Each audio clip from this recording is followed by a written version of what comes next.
Hello, hello, hello. It is December 7th, 2022, and that means my 55th book, Midnight Christmas Waltz, has released.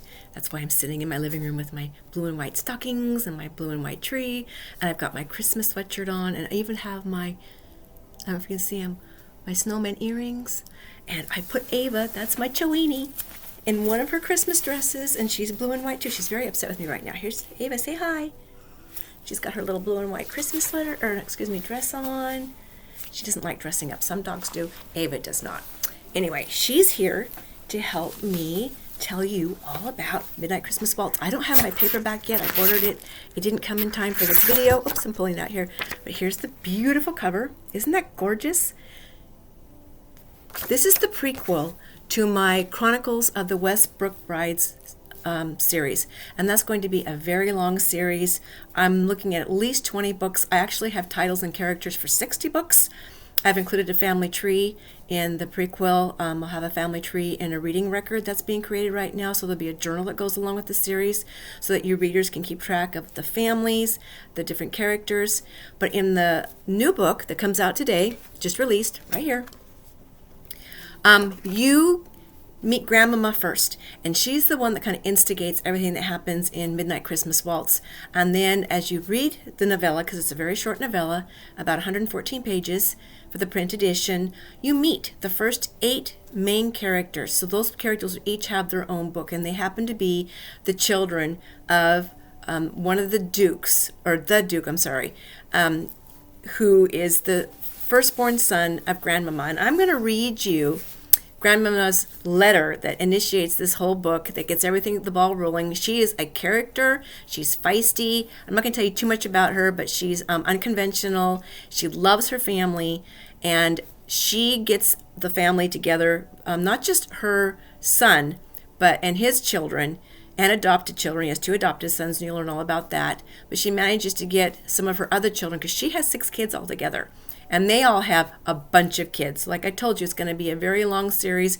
I'm probably going to be putting out 2 to 3 books a year because I am doing other writing. In fact, I'm negotiating a contract right now with a publishing company, and I don't want to overdo it. These are not going to be really long books. I'm looking at a novella length, probably 30,000 to 40,000 words. That way you can read them quickly. I can release them pretty quickly, not real fast. Like I said, 2 to 3 books a year is probably what I'm looking at, maybe 4 if I do a Christmas. But the fun thing is that with this series, I am involved in, 4 anthologies in 2023 and 1 that releases in February of 2024. 4 out of 5 of those anthologies that I'm in will have books that are tied into my Chronicles of the Westbrook Brides series. So it's not like you're not going to see frequent releases, but my releases on my own that are not part of the anthologies will be a little bit more infrequent, because I want to make sure that I'm getting really gritty stories. They'll be funny. You know, my sense of humor is pretty quirky. But before I read Grandmama's prologue, I want to say a couple other things. I reactivated my YouTube channel, and I did that for a couple of different reasons, to connect with my readers. I was recently hacked on a major forum, and because of what the hacker did, I am now banned from that forum. I'm not going to say the name. Those of you that follow me on different forums, you know what that is. Those of you that subscribe to my newsletter, you know what that is. And I'm kind of dead in the water, even though this particular social media forum had the courtesy to notify me at 12:35 in the morning that a hacker had joined my ads account and gave me the hacker's email address, and was decent enough to already reverse all the ads charges to my credit card before I even reported fraud. So they were aware that I was hacked, but there's nothing in place for me to have my account reinstated at this juncture. So I'm moving on to other things. I do have a new Instagram account. I've created a reader group on Goodreads. I'm going to be doing some things on Rumble. I'm going to be doing weekly posts here on YouTube. And that will include all kinds of things about my stories, my writing process, where I'm at in my current book, new opportunities for you to get involved, and just kind of whatever I want to do. I haven't really got it nailed down, honestly. Ava's kind of pouting here. I should probably put her down, but she's not allowed in this room. This is my living room, and she's not allowed. I have all my Victorian furniture in here. Anyway, so without any further ado, I'm going to read you Grandma's letter to her good friend, and that's what launches the whole Midnight Waltz story. And then from there, the whole series. And as I said a few minutes ago, it's going to be a long series. And I'm really excited about that. I've already gotten to know some of my characters, and I really like to get inside their heads and find out what makes them tick. And I like really strong, unconventional heroines, but I don't like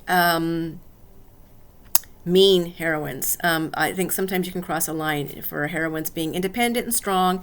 I still want them to be compassionate and kind and soft-hearted, intelligent, of course, but willing to admit when they make mistakes, willing to make mistakes. My heroes, I like alpha men, but I don't like bullies. I like men that can be sensitive, that are loyal, that can admit when they make mistakes. We're all flawed, and my characters will have flaws. Anyway, without further ado, let me read this to you. Hopefully I can do it, you can understand what I'm saying, because I tend to talk really fast, so I apologize about that. So, Midnight Christmas Waltz, Chronicles of the Westbrook Brides Prequel. It's a sweet Regency historical romance. And I dedicated this for all families and their holiday gatherings. In family life, love is the oil that causes friction, that cements, that binds together, and the music that brings harmony. And that was by Friedrich Nietzsche. Prologue, Grandmama. Hertfordshire House, Rose Garden. Duke of Latham's country estate, late June 1825. 6 months until Christmas. 'Tis completely unacceptable, Portia, and I shan't pretend otherwise. One of my little guys is getting up, Dodo. He's a 15-year-old dachshund. I can hear him walking. He has dementia, so he might start howling. Between them, Margaret and Haygarth have 8 children. 8! And how many years has it been since this grand house saw Christmastide with all their children present? Or mine, for that matter. Far too many, I tell you. In point of fact, there has never been a Christmastide with every one of my descendants beneath this roof, and she has a lot of them. Not to mention, this Christmas also marks Garth's 5 and 60th birthday, so the Duke was born on Christmas Day. A celebration appropriate for the momentous occasion is in order. I agree, don't you? I shall have to take matters into my own hands. I see no alternative. I am too old to wait on the whims and peculiarities of capricious younger generations. My health is not what it once was. In truth, when Dr. Hartney, the younger, called upon me last week, he said my heart is weak, amongst other ailments that plague the elderly. He also suggested bed rest and a reducing diet would benefit me greatly. The young quack. Grandmama's a little plump. She likes her sweets, and you'll hear about that in the story, too. You'll read about that in the story. Bed rest. Me. Never. And what else does an old woman have besides her sweetmeats and her family? I don't own a cat or a dog to dote upon. I dismissed him for his impertinence if he wasn't so handsome and charming. And if I weren't great friends with his father, now retired, Dr. Hartney the elder, still brings me Turkish delights now and again. He did so just last week, though I was napping, and Margaret accepted the delicacies on my behalf. You'll meet Margaret and learn who she is, but she's actually the Duchess. The Dowager is quite taken with her daughter-in-law. Nevertheless, my greatest desire is to see all my children, grandchildren, and great-grandchildren gathered for one Christmas, though I know it's immensely impractical. Impossible, truth to tell. However, I shall be satisfied if only Haygarth and Margaret's brood are here, singing carols, sipping mulled cider, stirring the plum pudding, and opening gifts. If it's the last thing I do, my dear friend, Hertfordshire House will overflow with Westbrook's festivities, laughter, and revelry this 12th night. I have a trick or two up my sleeve. My dear departed Roma grandmother, bless her, imparted a few gypsy ways to me when I was a child. There will be miracles this Christmastide. Can't you just see her saying that? Naturally, you must come for a fortnight. You are the sister I never had, and my family is yours. I shan't take no for an answer. You shall have the room next to mine, just as we did at school all those years ago. Now to devise a plan and put it into action. Elizabeth Libby Westbrook, Dowager Duchess of Latham, in a letter to a bosom friend of 70 years, Lady Portia Borthwick Pickleton, a childless widow. Grandmama is in her 80s. I'm not going to tell you too much about her, but she is quite eccentric. She is fiery. She gets her way. But not in a manipulative, mean kind of way. She loves her family and she wants them around her. The book is out now. It's 99 cents. It'll stay 99 cents for the ebook. probably for another week. The print edition, I believe, is $6.99. It's available everywhere. It's wide, so at all the major vendors, you can grab your copy. And next week, the price will go up on the ebook. The print book will stay the same.